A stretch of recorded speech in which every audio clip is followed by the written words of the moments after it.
What is going on, everybody? It's Basic Eric in the garage again. We are going to tackle some electrical stuff today. I'm going to keep on moving on with the interior stuff.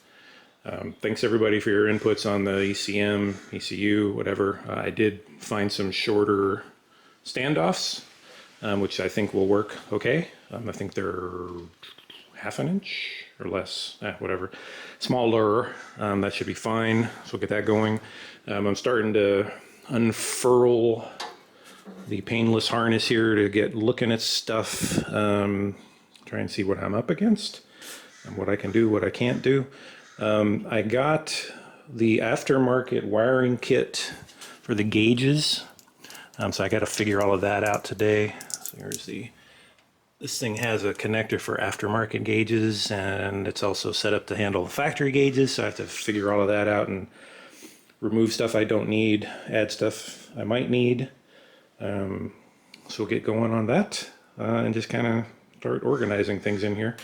I want to get, this doesn't have to be done necessarily, but I at least want to get to the point where there's no open leads laying around anywhere that can short out, so that, you know, when it comes around to starting the car, I don't have to worry about something shorting out in here, because, you know, there's a bunch of stuff like this, right, that, you know, if that comes in contact with something that's not good, this is pretty safe, right? But so kind of go around like that. There's going to be a lot of back and forth looking for parts today, because I bought, you know, neutral safety switch, brake light switch, all that stuff, you know, 2 years ago, who knows. So I got to go dig them out of the drum room there somewhere and get going. But I'm going to first take a look at the wiring for the instrument cluster there. Like I said, it goes with this guy. I got to get out the instructions there. So it's basically its own little standalone harness that you can mount to the gauge cluster. And then this just plugs into that connector that we were just looking at, hopefully. But I got to figure out these guys, where these go, etc. I bought the Dakota Digital HDX gauges. They are in the box here. I've not cracked those open yet. Those just came a couple of days ago. So we're ready to go with those. So yeah, let's get started looking at all this wiring here and figure out what we have to do. Okay, starting to make some sense of this. So this aftermarket gauges harness here, this is for, you know, if you have a separate oil pressure gauge or something above and beyond what the factory kit came with. These wires here are for the factory cluster, which is, there's two different options for the car, whether they have the idiot lights or not. So you have to put this into the connector yourself. If you're doing a complete gauge swap, then these guys have to get chopped. And then there's a different connector that comes with that kit over there. So this is an 8-pin connector, and the other one's a 9-pin, I think. We'll go take a look. So I'm just going over the documentation a bunch of times to make sure I don't lop off the wrong thing. Yeah, so this is the connector that I have to put on the harness in there. I'm not sure whether that other aftermarket one is going to be needed or not. So here's the gauge cluster here that has all the connections on it. And then you see the aftermarket gauge connector here is just basically fuel, temperature, and tach and oil pressure, those four. So I think I can just leave this thing alone and not mess with it, but we'll see, because these are all duplicates in the other connector, I think. So we'll probably leave that connector alone and then splice in the other one. And then here's the wiring diagram for the new one. Some of this stuff is going to be coming from the HDX, which I have the OBD BIM thing, so it's going to pull a bunch of stuff from the engine itself directly over the CAN bus and the OBD2, like the tach, oil pressure, temperature, maybe. So the only stuff we really need to splice in here are the fuel gauge turn signals, and we'll see what else, but we'll get cross that bridge when it comes. So it's going to be a mix. Some of the stuff we care about, some of the stuff we don't, but I'll wire everything onto that connector just in case. And you know, who knows, me or maybe somebody else down the road wants to swap those gauges out for real gauges, you know, for whatever, you know what I mean. Let's get busy. Well, this certainly would have been a lot easier to do before I put the wiring harness in the car. I gotta sit down on these uncomfortable things. A piece of cardboard under my butt. This guy here appears to be for the charge indicator light, which I don't need, so they say just stick those two connectors together. All right, so now we have to go through and put all of these guys on. Doesn't matter where they go right now, they're just the connectors, and then we'll worry about where they go into the connector in a minute here. So let me get all those guys on. You don't need me to walk you through that, I don't think. All right, that's all of that. Tools of the trade here. Good set of wire strippers. Good set of crimpers for this style connection. All right, so next we have to get everything lined up the way it's supposed to go into this connector. And I have the other one here. I think the color codes match, but we'll go through that and make sure. And get all this stuff jammed into the connector. All right, well, hopefully I got that right. So we'll find out someday. There was two wires. So there's two gauge power wires coming out of the painless harness here, and there was only one connector for them. But there was one unused connector, so I went and stuck it there. Hopefully that was a good idea. And then the brake low signal there's no spot for it on this thing, so I'm not quite sure what to do with that. So we'll just cover this up for now. I don't think I have this on my proportioning valve anyway. So probably just cover that one up. So we got the turn signals here. This guy done. Yeah, so I think that's it for that. Let's get out the Dakota Digital other side of the connector and see what that looks like. Got a little visitor out there. What's up, buddy? I don't have anything for you to eat. Sorry.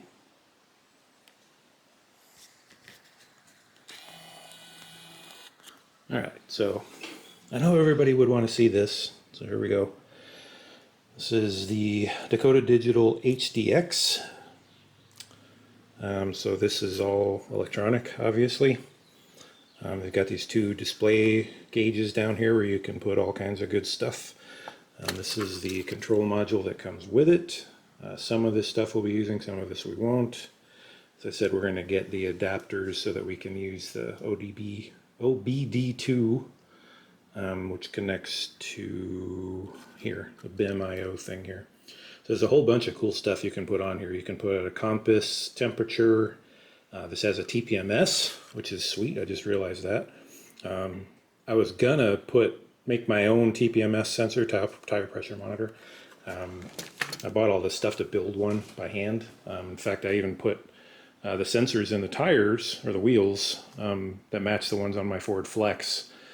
I started the process of doing the software decoding to figure out how that stuff worked. Never got around to building it. Now it turns out I don't have to. So I just have to replace those monitors with the ones that come with it's not this kit, but another kit. Anyways, you can just daisy chain these things together. There's all kinds of cool stuff you can put underneath, so you could have a little display down here for tire pressure and whatever. One thing I don't like is this thing here is loose. I'm not really sure. Sorry. How can I tighten that? How do I get in there and tighten that screw? I may have to call them up and ask them about that.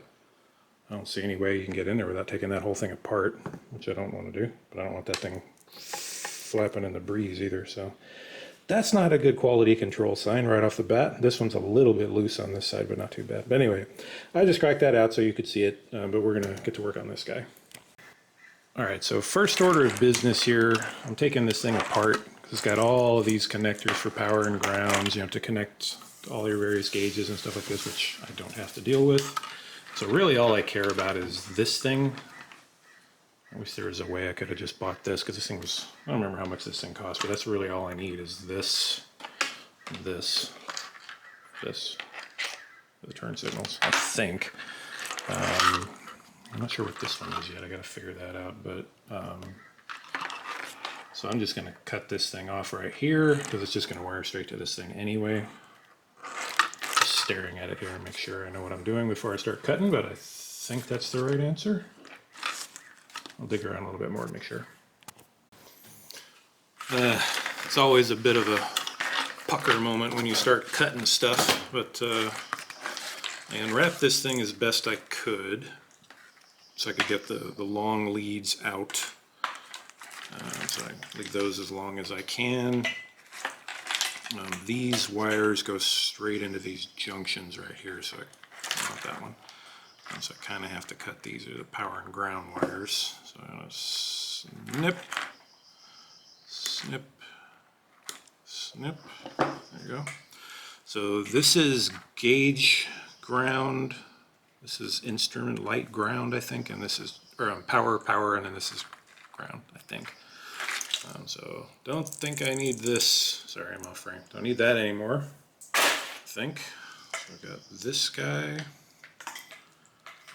here, and we have the turn signals, and then this one, as I said, I'm still not sure what this one is for. Figure that out in a minute. So we'll use the diagram here and start connecting all of these little pins here. Get the wire strippers out, strip these things back as far as they need to go, get my little screwdriver out and up to it. Start with the turn signals because they're the easiest. Just cut these guys off.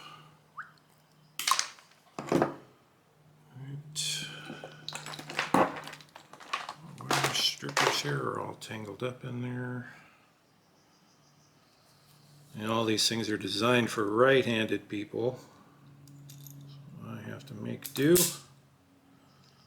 Being a lefty. See how easy that is to strip those things? Focus.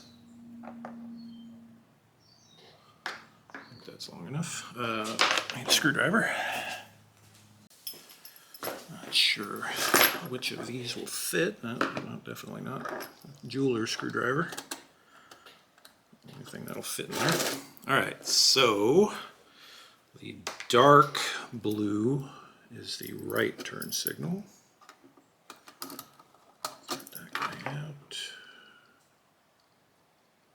Oh, it's nice. It's labeled on the circuit board too.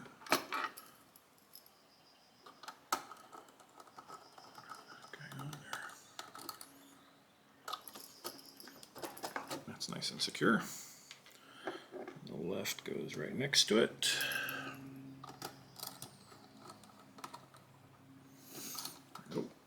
Okay, this has got a 4x4. Maybe that's the next optimization for this car, to put a 4x4 kit on it.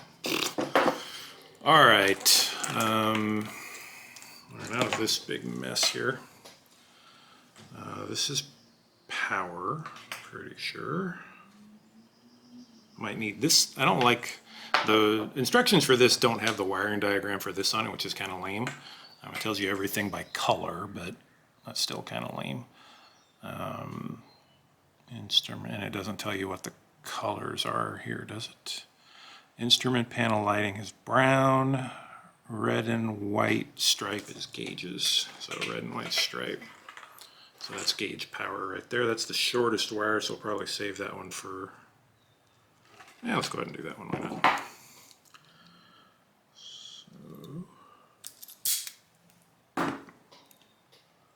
So this goes into the ignition power. And there's a separate one for 12-volt constant power. This goes into ignition power here.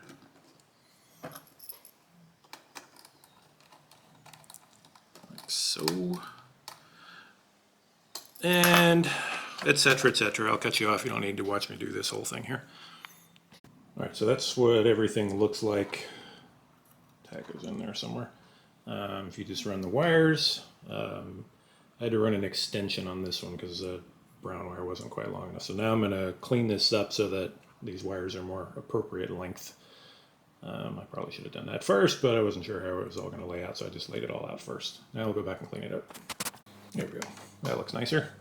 I'm going to put some wire ties on this and clean this up a little bit. But that does it with all the stuff that I can wire right now. The check engine light's got to come in here. Brake light. I'll look that up, see how that one wants to be hooked up. I think that's about it. So I've got to find a place to mount this in the car, of course.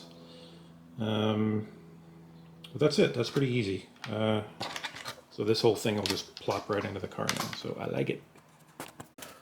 I saw another video from somebody else where they mounted this thing right up here. Well, it looks like that actually fits pretty well there. As long as it doesn't interfere with the gauges or anything, that should fit up there pretty nicely.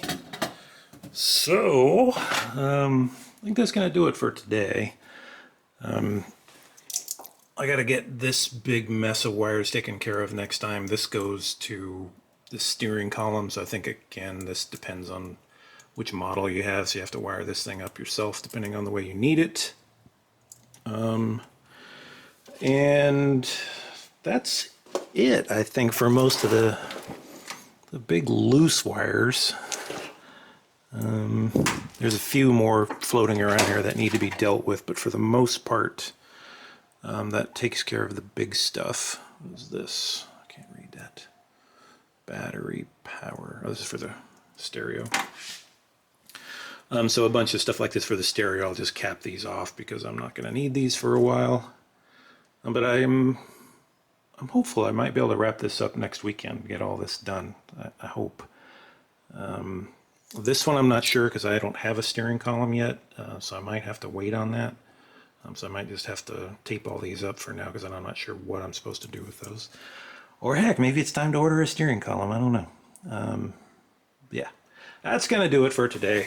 Battery's running low on the camera anyway, so let me know if you have any thoughts or questions about what you saw today.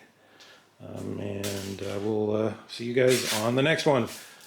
Take it easy. Oh, next weekend's Mother's Day, I think, right? So happy Mother's Day in advance to all the ladies out there that are moms.